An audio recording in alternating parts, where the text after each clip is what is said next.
Uma ótima tarde a você. Começamos agora a segunda edição do Agricultura BR ao vivo para todo o Brasil. Você acompanha pelo portal sba1.com, é o portal do Canal do Boi, é o portal da Notícia Agro do Brasil, sba1.com. Você também acompanha pelas antenas parabólicas em todo o país e também por TVs por assinatura, entre elas a TV Claro e a NET TV. No Mato Grosso do Sul, sinal aberto a partir de agora com a TV Imaculada Conceição. E eu começo o programa de hoje falando um pouco a respeito da antecipação de vacinação contra febre aftosa no estado do Rio Grande do Sul. A intenção é fazer com que se tenha no Rio Grande do Sul os mesmos prazos com o estado do Paraná e, com isso, ser considerado área livre de febre aftosa sem vacinação já a partir do ano de 2022, consideração feita pela OIE. É o que você vai acompanhar agora na reportagem. A campanha de vacinação contra a febre aftosa no Rio Grande do Sul, que geralmente é realizada no mês de maio, foi antecipada e começou nessa semana, seguindo até o dia 14 de abril. Os pecuaristas podem procurar casas veterinárias como essa que a gente está aqui em Cruz Alta para adquirir as doses. Eu vou conversar com o Carlos Mostardeiro, ele que é presidente da cooperativa e também pecuarista, né? Carlinhos, essas doses já estão disponíveis? É bom o produtor se antecipar para fazer logo essa imunização? Sim, as doses normalmente a gente compra com antecedência, já estão na cooperativa e a gente sugere que as pessoas providenciem, não deixem para a última hora, né? Porque muitas vezes a pessoa vai deixar para a última hora e vai haver a falta.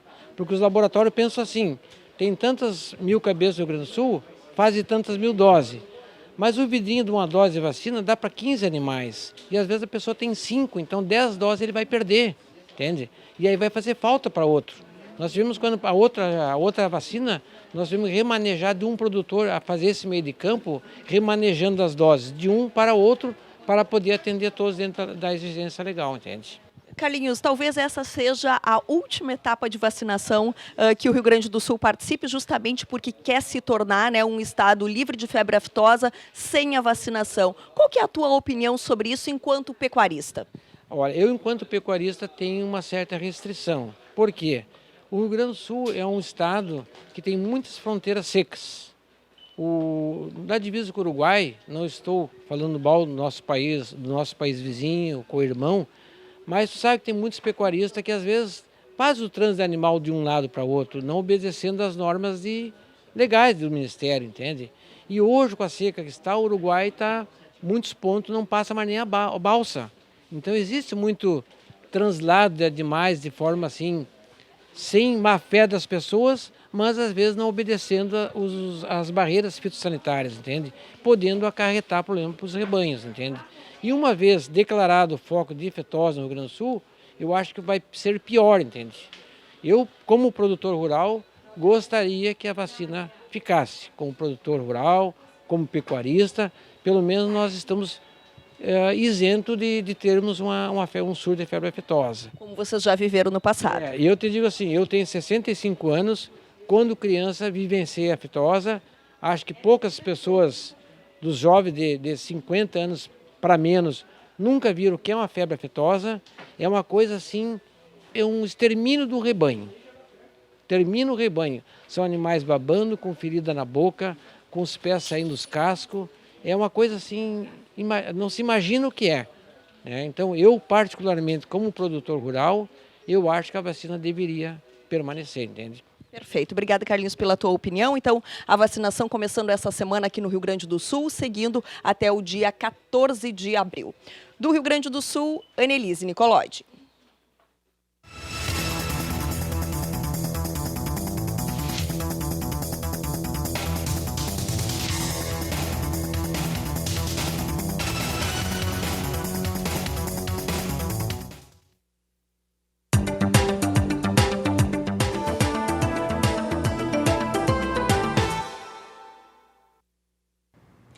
E a Agroconsult, ela mudou o seu método de divulgação dos dados para o Rally da Safra, marcado para o próximo dia 31 de março de 2020 em São Paulo. Atendendo à recomendação das autoridades, a Agroconsult vai fazer no próximo dia 31 essa divulgação de dados do Rally da Safra, trazendo as informações para o que foi apurado com a soja em todo o Brasil, só que fará apenas pela internet. Foi o que foi divulgado pela empresa, colocando aí à mostra como que deve ocorrer agora, nesse momento no qual há um certo temor da população em relação ao coronavírus. Normalmente, ou tradicionalmente, os dados do Rally da Safra são apresentados com o grande público, com imprensa, com autoridades, e desta vez vai ocorrer pela internet, mas teremos aí os dados, teremos as informações que serão divulgadas pela empresa.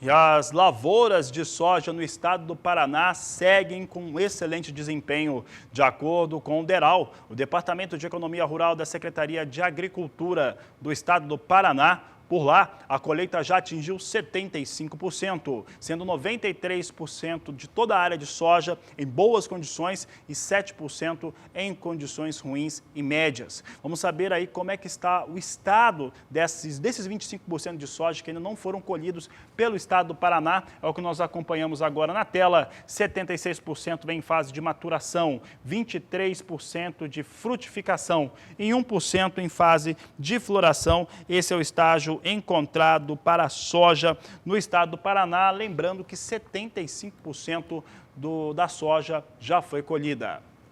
E nós temos acompanhado diariamente aqui a escalada do dólar e também o que vem acontecendo com o mercado físico brasileiro da soja. E o fato é que os valores são muito interessantes, vem realmente numa perspectiva muito melhor. Nós vamos mostrar agora como é que estão algumas importantes praças de negociação no Paraná e no Rio Grande do Sul. Vamos saber como é que vem a evolução dos preços. Nós temos aqui, primeiramente, Pato Branco, no estado do Paraná, e os números apresentados pelo DERAL. No dia 17 de fevereiro, o valor de referência era de R$ 80,00 a saca. Dia 27, R$ 80,00 por saca de 60 quilos. R$ 81,50 era o valor no começo do mês de março, dia 2, R$ 81,50. Dia 9 de março, atingiu o pico de preço a R$ 85,00 a saca. Nesse último dia 16, segunda-feira, R$ 84,00 a saca de 60 quilos, de acordo com as informações do DERAL em Pato Branco. Continua destacando valores de negócios para a soja no mercado físico, agora Praça Gaúcha, praça no Rio Grande do Sul, é o que você acompanha comigo. Temos aqui no Porto do Rio Grande do Sul, de acordo com as informações da BBM, mercado físico, 17 de fevereiro, R$ 88,00 a saca de 60 quilos. No dia 27 de fevereiro, R$ 89,50. Março vem com um efeito muito forte para dólar, subindo para R$ 91,00 a saca. Dia 9 sobe para R$ 94,00 a saca de 60 quilos. Esse último dia 16, Rio Grande, Porto do Rio Grande, registrando aí valores de R$ 94,00 por saca de 60 quilos, sabendo que os picos de preço também no Rio Grande foram maiores do que esse durante o desenvolvimento do dia.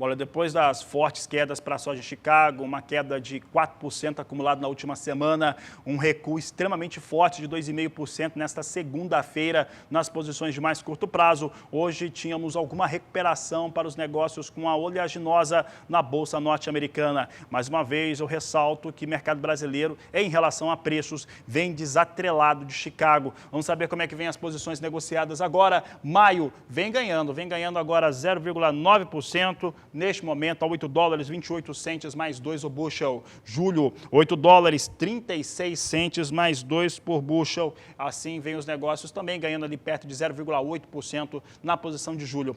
Agosto, 8 dólares 40 centes mais 2. Setembro, 8 dólares 43 centes por bushel, ganhando 0,5% aqui a posição de setembro no dia de hoje. É o que nós temos aqui no mercado futuro da soja na Bolsa de Chicago. Sigo falando agora um pouco a respeito do dólar. Dólar comercial vem ainda, ou vinha, beirando ali a casa dos R$5. Não tem muita alteração, não. Os números em relação ao coronavírus, é inevitável falar disso, isso influencia todo tipo de negócio. Ainda hoje, eu vou entrevistar o Adriano Barzotto, presidente da ProSoja Goiás. Ele fala dos bons preços da soja, da antecipação da comercialização, mas também do temor em relação aos negócios para aquisição de insumos, porque eles vêm da Índia, vêm da China, e é claro que isso traz preocupação para a importação, principalmente a um dólar na margem de R$5 ou na média R$4,50. Você acompanha comigo agora como é que vem o dólar, como é que vem a moeda norte-americana. Nós temos o dólar caindo, olha só, 0,58% de queda para o dólar, mas acima de R$5. R$5, 1 centavo mais 7 vem o dólar comercial neste momento aqui, trazendo aqui os números para você, mesmo com queda ali na marca de R$5. É o momento que está sendo vivido no mundo, dólar muito valorizado frente a qualquer moeda. E essa é uma semana de muita decisão aqui no Brasil, principalmente por conta do Comitê de Política Monetária Nacional, que deve, na perspectiva de muita gente, reduzir mais uma vez a taxa básica brasileira de juros. Vamos falar agora um pouco a respeito de mercado financeiro. O índice Bovespa hoje, ele se recuperava um pouco, o índice da Bolsa B3, depois dessas quedas muito expressivas, principalmente nessa segunda-feira também. Vamos falar com o Walter Pulga Júnior para saber como é que anda o mercado no dia de hoje. Pulga, a situação está mais calma no dia de hoje, pelo menos no mercado financeiro. Boa tarde, seja bem-vindo. Boa tarde a você, boa tarde a todos. De fato, hoje, se olharmos para os últimos dias, se olharmos para trás, veremos que há uma reação positiva no mercado. Afinal, quando os papéis perdem muito preço, lógico, atraem investidores que querem comprar na baixa para, numa recuperação no futuro, realizar algum lucro. Mas o fato é que o dólar continua no movimento de queda, abriu em queda, chegou a reagir de novo em alta, foi a R$ 5,07 mais 79, por pouco não chegou aí aos R$ 5,08, mas agora recuou de novo, já opera na faixa de R$ 5,03, ligeiramente abaixo de 3 centavos nos últimos levantamentos, uma queda de 0,30%. Agora, enquanto o dólar tem um leve recuo, e já exibia até uma queda no início dos negócios, esse recuo, na verdade, estava provocando aí, uma mudança no mercado de juros. Juros futuros também estavam em baixa. E esse recuo se dá a despeito do dólar acima de R$ 5,00. E ocorre no meio de apostas, vamos dizer assim, na perspectiva de um corte na taxa básica de juros de 0,5 ponto percentual na reunião que o Copom vai ter agora nesta quarta-feira. Ou seja, há uma expectativa de redução da taxa de juros, a chamada taxa Selic, a despeito do que ocorre com o dólar. Na verdade, o que nós teríamos aí era a continuidade de uma retirada de recursos do Brasil na medida em que a taxa de juros cai e há pouco interesse desse capital especulativo permanecer aqui. Agora, antes do início do pregão, o dólar está cedendo, e você vê isso, porque o Banco Central também agiu, viu? Ele anunciou um leilão de linha. Esse leilão de linha é conhecido como operação de venda de dólares com compromisso já de recompra, E o Banco Central atuou lançando no mercado 2 bilhões de dólares. A autoridade monetária, o Banco Central, aceitou uma oferta no valor total, né, conseguiu vender os 2 bilhões, o movimento vem depois justamente da moeda norte-americana ultrapassar aí os R$5 na segunda-feira. Por volta de 11 horas agora, o dólar comercial já subia 0,25%, ia a R$ 5,07, mas a taxa de juros vinha cedendo. Agora, o que ocorre no mercado de câmbio, lógico, é reflexo também do que ocorre fora do país. Ontem, o presidente dos Estados Unidos, Donald Trump, admitiu a possibilidade dos Estados Unidos entrarem numa recessão econômica, o que gera pressão adicional sobre moedas de mercados emergentes contra o dólar. Portanto, essa queda também é resultado de uma perspectiva de economia ruim nos Estados Unidos. Além disso, vieram os dados chineses, divulgados recentemente. E lá na China, cresce agora a percepção de um crescimento ainda menor da economia chinesa, né? Bom, o que ocorre neste momento é um ajuste, uma adaptação a novas informações e novas situações sobre o comportamento de toda a economia mundial. Agora há pouco, mais informações sobre a China davam conta de que a economia chinesa terá uma forte retração. Seu crescimento será muito distante do que se esperava anteriormente. Aliás, os agentes que operam no mercado, né, que formam esse chamado mercado, quando falamos mercado, vamos sempre lembrar, são investidores, são operadores de bancos, né? Isso que nós chamamos de mercado, né? Ele observa com mais atenção a chance de um corte expressivo aí na Selic. Então, nós estamos aí com a taxa básica de juros no Brasil com perspectiva de baixa. Agora, há uma reação positiva na nossa Bolsa. A nossa Bolsa sobe agora quase 6%, mas não vai muito além aí de 75, não chegou sequer aos 75.600 pontos. Mesmo assim, é uma boa recuperação diante do tombo que nós tivemos recentemente. Estávamos na faixa de 110 mil pontos, 115 mil pontos, recuamos para menos de 100 mil pontos, chegamos a arrasar fundo em alguns momentos com 68 mil pontos, de modo que é, de fato, uma reação positiva diante do caos que se esperava fosse instalado nesta semana, o que não está ocorrendo. Não está ocorrendo também porque há um ajuste em todas as outras economias, não é só na economia brasileira. Agora, o que acontecia lá na Ásia nesta madrugada, veja, índices na China caíram para os valores mais baixos, né, para os números mais baixos das últimas 6 semanas. Ainda há temores sobre o coronavírus. Para ter uma ideia, as únicas bolsas que tiveram alguma alta lá na Ásia foi índice Nikkei, na Bolsa de Tóquio, que subiu 0,06%, muito pouco, e Hong Kong teve uma reação melhor, o índice Hang Seng subiu 0,87%. Mas a Bolsa de Xangai perdeu 0,34%, o índice Kospi da Bolsa de Seul recuou quase 2,5% nesta madrugada, Singapura perdeu 1,65% e Sydney, na Austrália, teve uma queda mais acentuada de quase 6%. Em Wall Street, a reação é mais ou menos parecida com a que temos aqui. Alta depois dessa grande queda que nós tivemos no mercado americano. Neste momento, o que nós temos no mercado é operação em alta no mercado de bolsa depois desse forte tombo, né? Os principais índices nos Estados Unidos vêm em alta neste momento. O índice Dow Jones agora há pouco subia quase 1%, o Standard & Poor's 500, outro índice de referência nos Estados Unidos, subia lá mais de 2,5%, e o índice de tecnologia Nasdaq avançava 2,72%, mesmo com expectativa e possibilidade de uma recessão.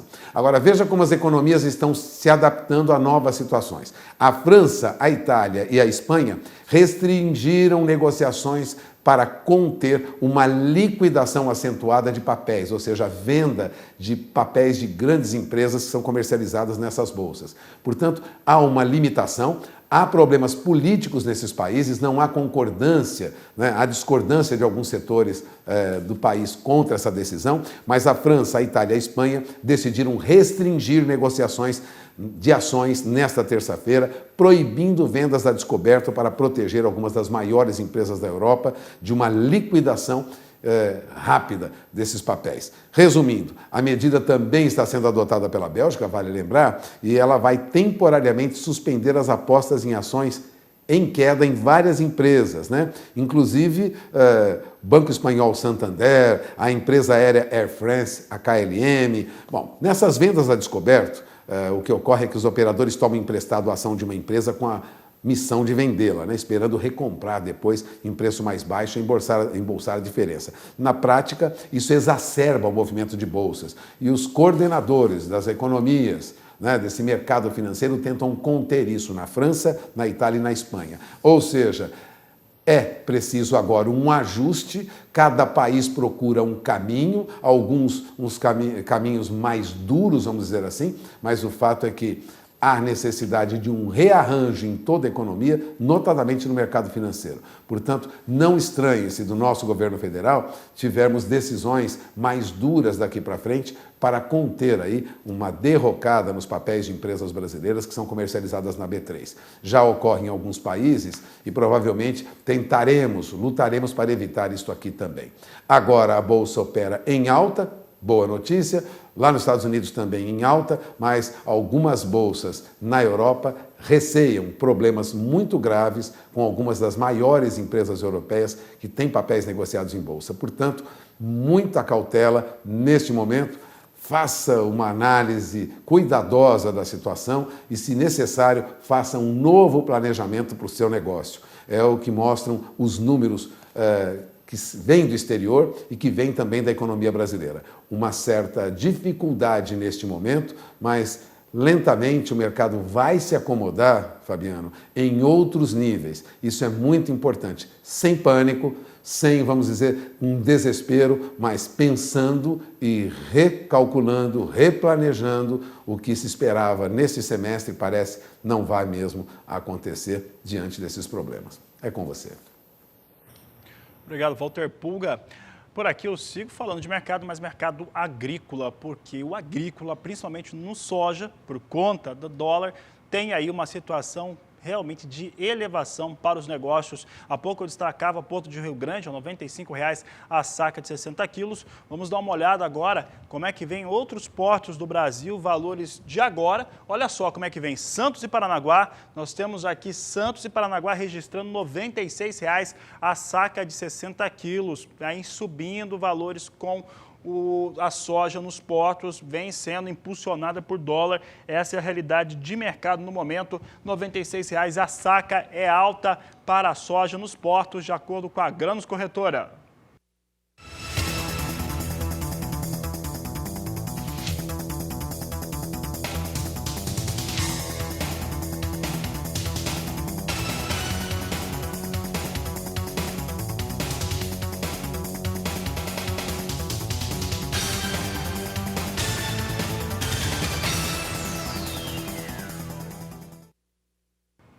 Sigo falando de preço de soja agora no mercado físico brasileiro.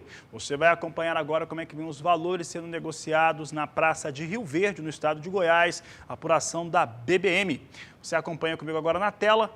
Vem como vem os valores. 17 de fevereiro tinha um valor de R$ 78,00 a saca. No dia 27 do mês passado, R$ 78,50. Entrou o mês de março a R$ 79,00 a saca. Dia 9 mantinha R$ 79,00. Neste último dia 16, segunda-feira, R$ 80,00 a saca de 60 quilos para a Praça de Rio Verde, no estado de Goiás. Valor praticado no mercado físico. Vamos falar agora do físico no estado do Mato Grosso. Mato Grosso que tem uma aceleração enorme em relação à comercialização da soja, vem acima de 70%. Os números que eu destaco agora são do Instituto Mato Grossense de Economia Agropecuária, o IMEA. Você vê aqui a praça de Alto Araguaia, no Mato Grosso. No dia 17 de fevereiro, R$ 77,00 a saca de 60 quilos. Dia 27, R$ 78,60. Dia 2 de março, entrava o mês a R$ 79,00 a saca. Dia 9, R$ 82,50. Dia 16 de março, R$ 83,00 por saca de 60 quilos. São os valores de negociação no Alto Araguaia, no estado do Mato Grosso,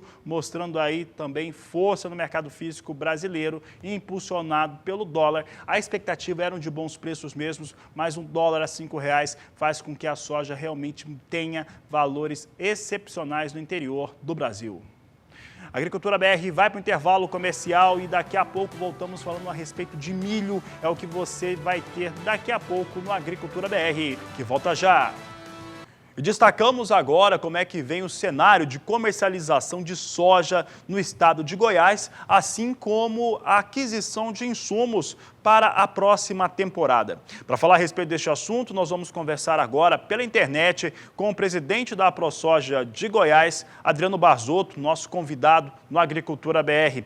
Adriano, um prazer falar contigo mais uma vez. Como é que está a comercialização da soja aí por parte do produtor goiano? A comercialização efetivamente andou na virada do ano, quando o dólar voltou acima de 4,10, 4,15, e já dentro do período de colheita aí que a comercialização deslanchou no estado de Goiás, o produtor aproveitando esse dólar aí acima de 4,50 e agora já R$5, e aí o produtor está conseguindo fazer a sua comercialização, e ainda assim com medo do futuro. Então, veja só, nós estamos aí com a safra em andamento, o produtor precisando fazer os negócios, precisando olhar para o seu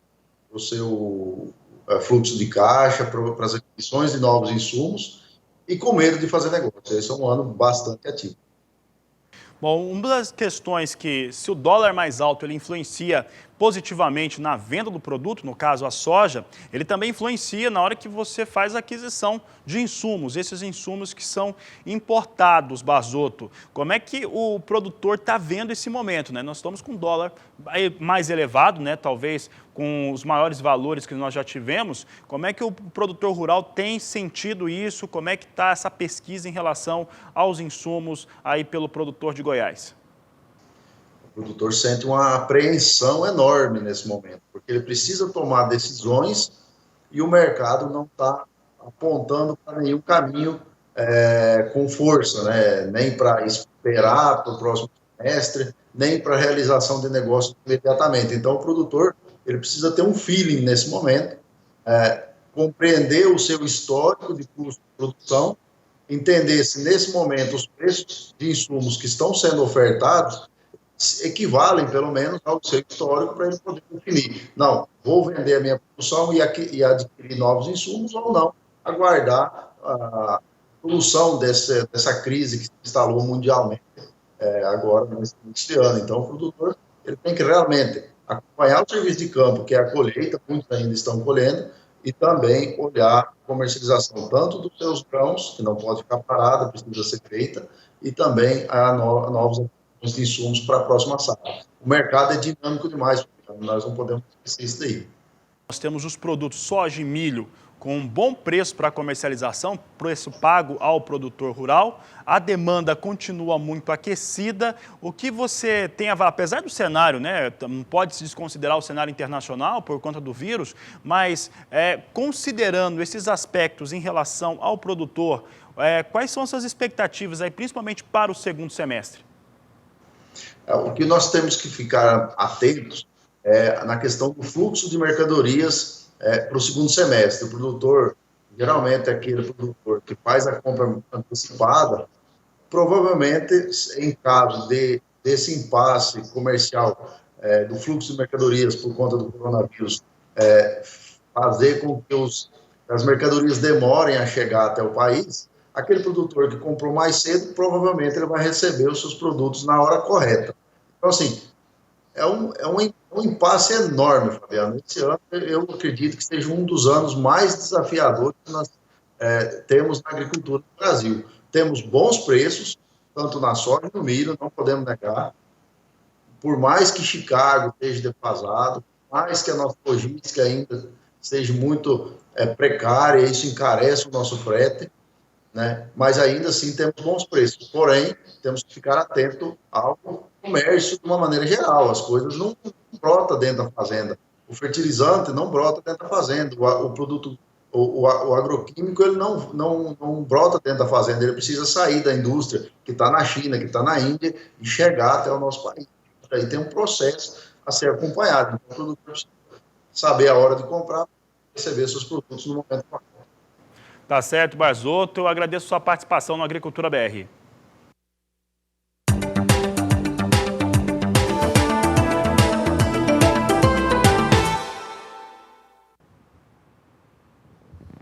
Então sigo falando de milho agora, e milho no estado do Paraná, com os números do DERAL, Departamento de Economia Rural da Secretaria de Agricultura do Paraná.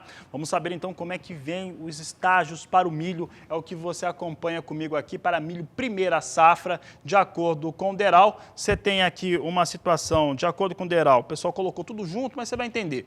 67% do milho foi colhido e aquele milho que não foi colhido, esses 33% que está restando, 82% estão em maturação, 18% na fase de frutificação, é o que a Agricultura BR destaca agora.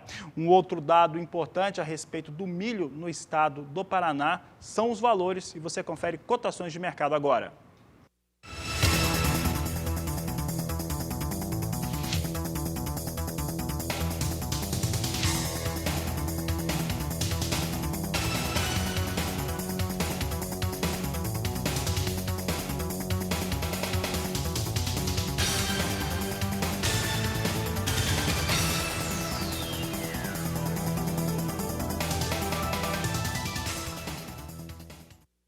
Você viu ali nas cotações do Paraná, algumas praças, como Maringá, por exemplo, dando acima de 44, outras com R$ 45 por saca de 60 quilos. Os valores mais elevados para o milho estão motivando os produtores rurais a ampliarem as suas áreas com cultivo para o milho de segunda safra no estado paranaense. E é isso que nós vamos ver agora na reportagem de Mauro Andrade. O plantio do milho safrinha em consórcio com a braquiária tem se mostrado como uma prática econômica benéfica para o solo e para manter boas produtividades.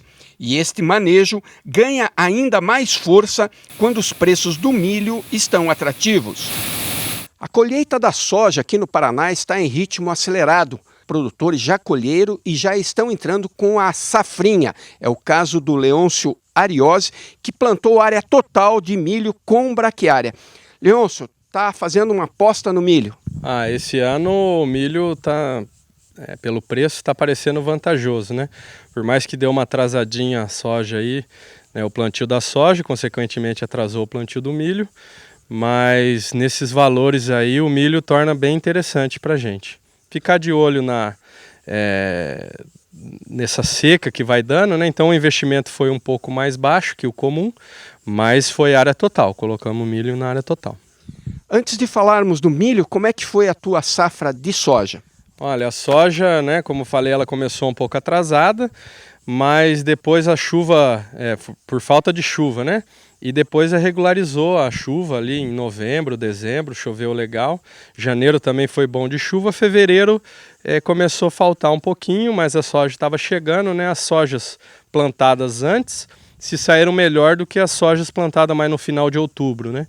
Foi uma diferença de produção aí até que considerável. Em termos de produtividade, produziu bem? Na média a gente fez uma produtividade boa, né? Viemos mantendo aí o que se vem dos últimos anos, né? Em torno de 160, 170 sacos por alqueire. E só esse finalzinho aí que baixou um pouco a nossa média, que foi a soja plantada mais no final de outubro. E agora, esse plantio do milho que nós estamos vendo aqui, o milho com a braquiária, como é que é esse manejo? Olha, a gente tem que esperar, né, na verdade, o milho, a braquiária perfilhar, para eu poder controlar essa soja tiguera que vem junto com o milho. Então isso acaba dando um certo probleminha, mas no final dá resultados bons a braquiária estar junto com o milho, né? Eu tenho gostado, já faz 5 anos que a gente vem fazendo esse manejo e tem aprovado, tá sendo bacana. A braquiária deixa uma boa palhada para a safra do ano que vem. Ela já começa a ajudar no milho mesmo, quando lá por maio, que o milho já está grande, ela já tem formado alguma coisinha embaixo, é pouco, mas tem, e eu vejo que quando dá aqueles períodos de seca no inverno, aonde está com braquiária mais formada, ela parece que sofre menos porque segura um pouco o calor no solo.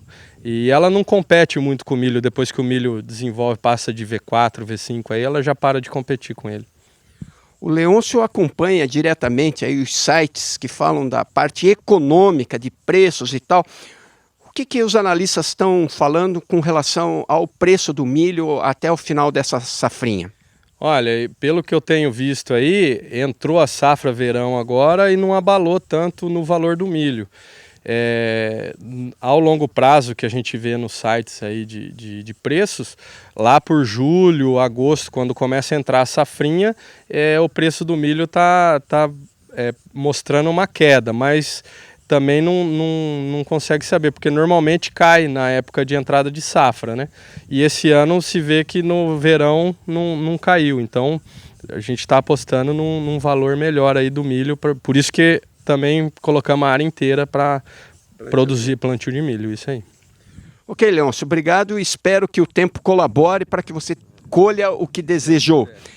De Londrina, no Paraná, Mauro Andrade.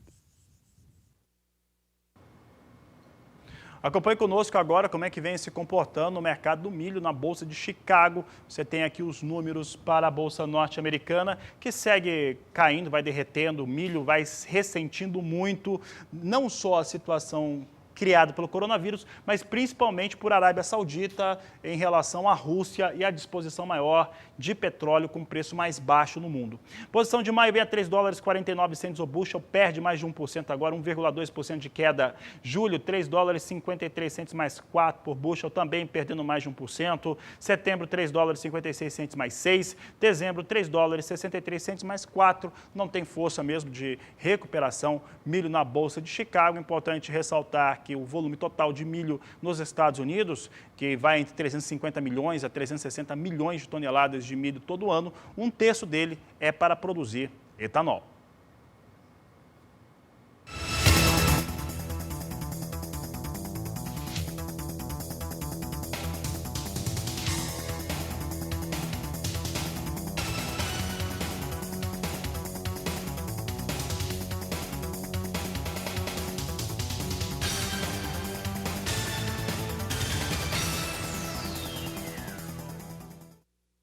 A Agricultura BR volta a trazer a pecuária em destaque aqui na nossa edição. Claro que assuntos que são ligados diretamente a mercado. Olha, um dos pontos hoje que são de reflexão é em relação à indústria frigorífica, que aliás está cada vez mais fácil de prever movimento. Olha, primeiro que o JBS está pretendendo dar férias coletivas e o Minerva já anunciou aí paralisação em 4 unidades e é sobre este assunto do frigorífico Minerva que eu converso agora com Walter Pulga Júnior mais uma vez. Pulga, essa já talvez fosse uma das situações mais esperadas aí que viessem a ocorrer neste momento. Pois é, o frigorífico Minerva anunciou oficialmente nesta terça-feira que as operações de abate estão suspensas em 4 unidades da companhia no Brasil e trata-se, segundo a diretoria, de uma medida de prevenção contra a transmissão do coronavírus. Mas há também outros problemas, e problemas logísticos relacionados também ao coronavírus. A partir do dia 23, serão concedidas férias coletivas aos colaboradores do Minerva, das unidades de Janaúba, em Minas Gerais, José Bonifácio, aqui em São Paulo, Mirassol do Oeste, no Mato Grosso, e Paranatinga, também no Mato Grosso. E elas devem durar entre 10 e 15 dias, a depender da planta, segundo informação distribuída pela companhia, numa nota distribuída aos seus clientes e aos seus acionistas. Os funcionários das áreas administrativas dos escritórios da Minerva em São Paulo e Barretos também passaram a trabalhar em regime remoto como medida preventiva. A decisão está alinhada principalmente, segundo a empresa, à piora dos cenários doméstico e global, que inclui a queda de demanda no segmento de food service, né? Serviço de alimentação, ou seja, restaurantes, bares e mais, limitações logísticas em diversas partes do mundo. O que ocorre é o seguinte: a agência Reuters já havia abordado esse assunto recentemente, né? Segundo diretores do Minerva, ele suspenderia mesmo esses abates, né, em algumas unidades, porque há problemas logísticos lá na China, decorrentes daquele combate com o coronavírus. A principal limitação dessas companhias de carnes neste momento é a ausência de contêineres disponíveis para exportação, porque parte desses contêineres foram enviados com carga para a China, ficaram com essas cargas paralisadas nos portos durante todo o período de fevereiro e ainda não retornaram ao Brasil. Ou seja, agora, lentamente, serão retomadas essas esses transportes, vamos dizer assim, esse descarregamento lá.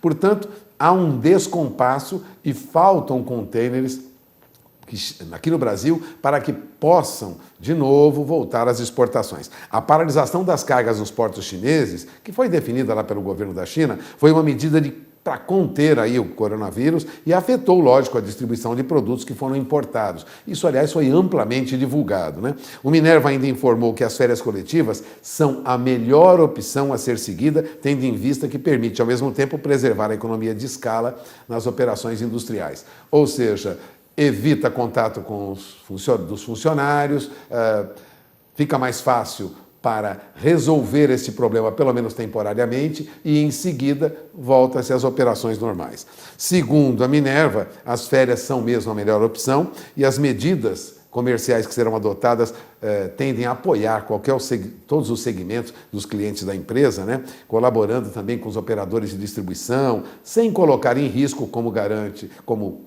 exige, na verdade, né, as medidas tomadas pelo governo, né, as medidas necessárias, vamos dizer assim, para conter a expansão do vírus. Ou seja, eles tentam, ao mesmo tempo, evitar que haja, nesse período agora, um aumento da transmissão de coronavírus também nas unidades fabris. Essa atitude de várias empresas, viu? Inclusive aqui na BBM, viu, Fabiano? É com você.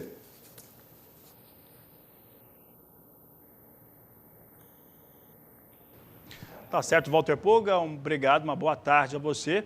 Pulga trazendo as informações, era um movimento esperado, né? Você tem aí todo um cenário que proporciona, né, ou propicia que venha a ocorrer esse tipo de férias coletivas em algumas indústrias, como é o caso da indústria frigorífica. Bom, você tem o motivo do coronavírus, o medo de transmissão, pelo menos uma contenção agora no momento em que as preocupações no Brasil são realmente maiores. É fato que a doença existe, é fato que ela é grave. Não acredite nessas histórias que estão falando por aí, que até algumas, né, de que é uma grande armação da China. Isso é pura bobagem, não tem como uma coisa dessa acontecer. A inteligência norte-americana, britânica, europeia teria feito alguma coisa a respeito. Pelo contrário, a economia da China diminuiu bastante por conta disso. Mas é claro que além do fator coronavírus, você tem um outro fator que vai impactando muito na indústria frigorífica brasileira, que é em relação aos valores da matéria-prima. O boi gordo está mais valorizado e aí se tem um argumento para ter aí uma suspensão aí, pelo menos nos negócios por um tempo, e aí o produtor rural pecuarista vai ter que administrar essa situação também.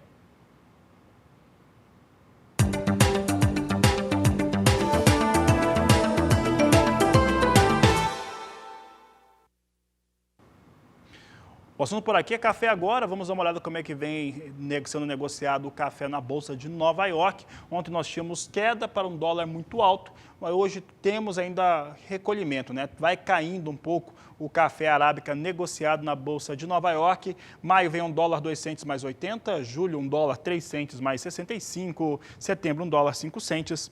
Dezembro, $1,06 mais 30 por libra-peso. São os negócios com café arábica neste momento.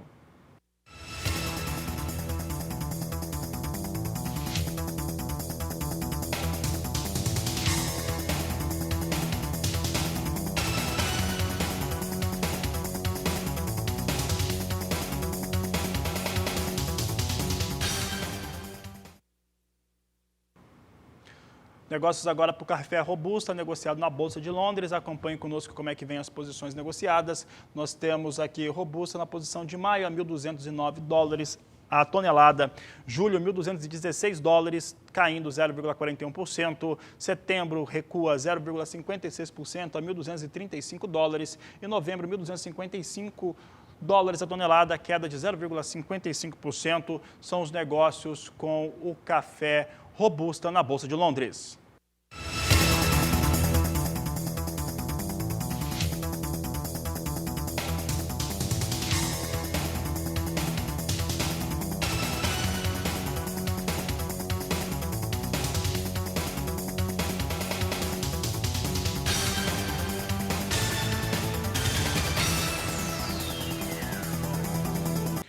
E em Brasília, o Senado prepara o texto da medida provisória da regularização fundiária. É o que você vai acompanhar agora na reportagem de Saulo Lopes.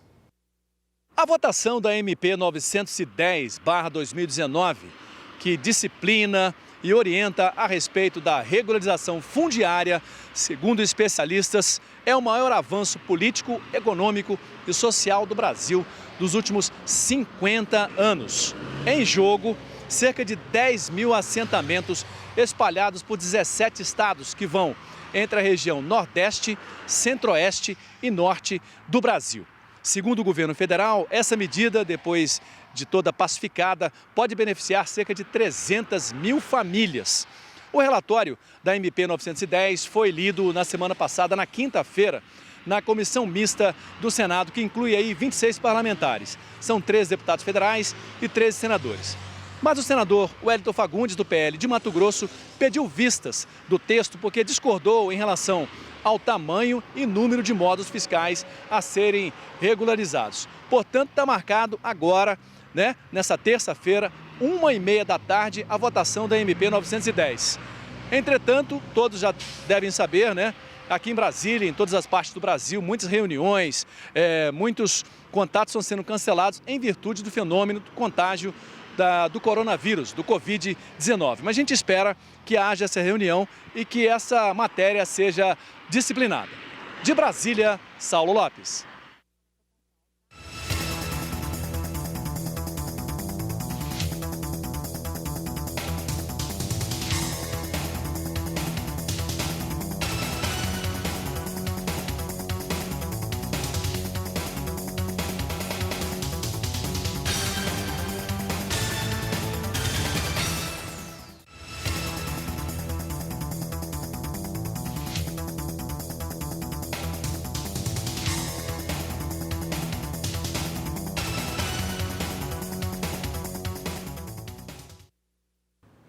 A produção de peixe comercial em cativeiro tem sido cada vez mais uma grande opção para produtores rurais. É o caso que vem ocorrendo no estado do Paraná e que você vai conhecer agora na reportagem de Mauro Andrade.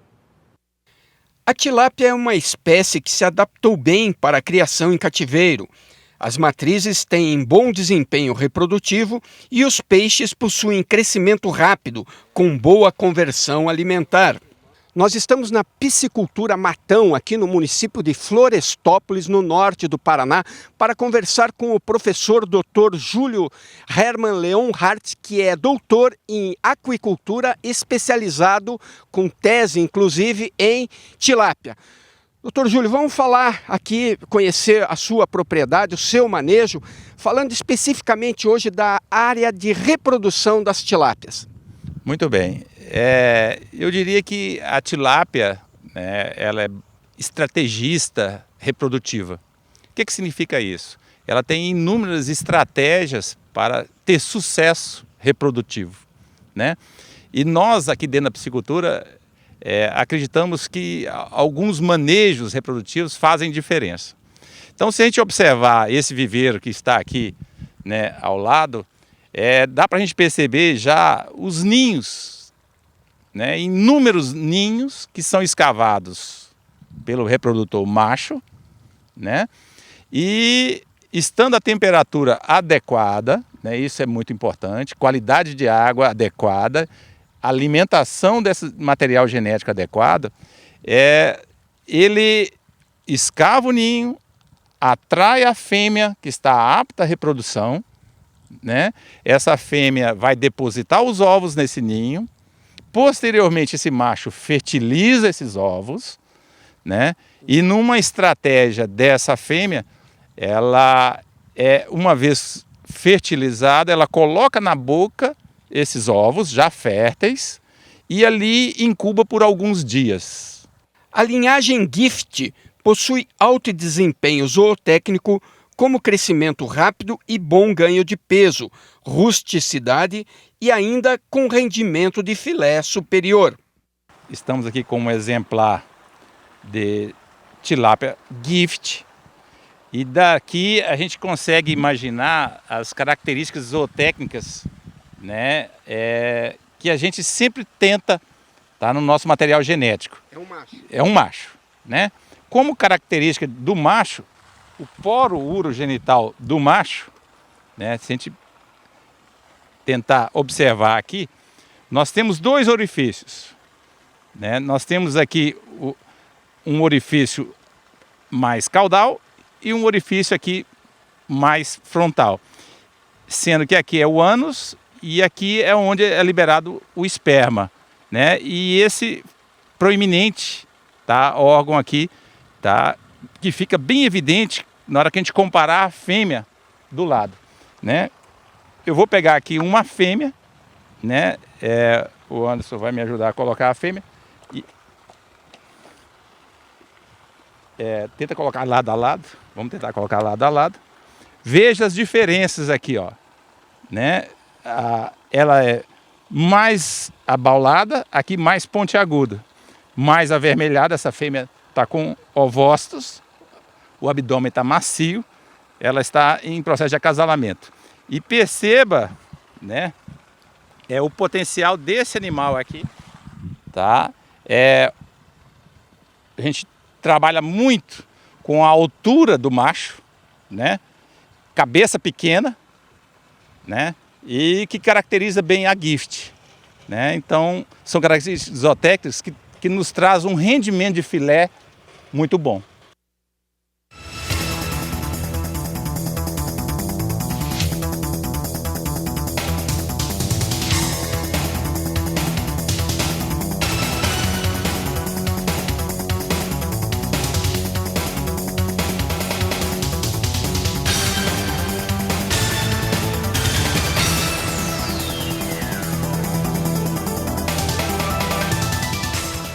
A Agricultura BR traz em destaque agora o acompanhamento da soja na Bolsa de Chicago. Você confere comigo como é que vem as posições. Continua em alta agora abaixo de 0,5%. Posição de maio vem a $8,26 mais 2 o bushel. Julho, 8,33 mais 6. Agosto, $8,37 mais 6 por bushel. E setembro, $8,40 o bushel. São os negócios com soja na Bolsa de Chicago. O dólar vinha caindo na abertura dessa edição, mais de 0,5%, mas ainda assim acima de R$5, mesmo com as ações que foi feita pelo Banco Central brasileiro. Vamos saber como é que está o dólar. Cai mais ainda, 0,67% de queda, a R$ 5,01 mais 2. Assim vem a moeda norte-americana. E com essas informações, essa edição do Agricultura BR fica por aqui. Nós voltamos logo mais às 16 horas no horário de Brasília. A todos uma ótima tarde e até mais.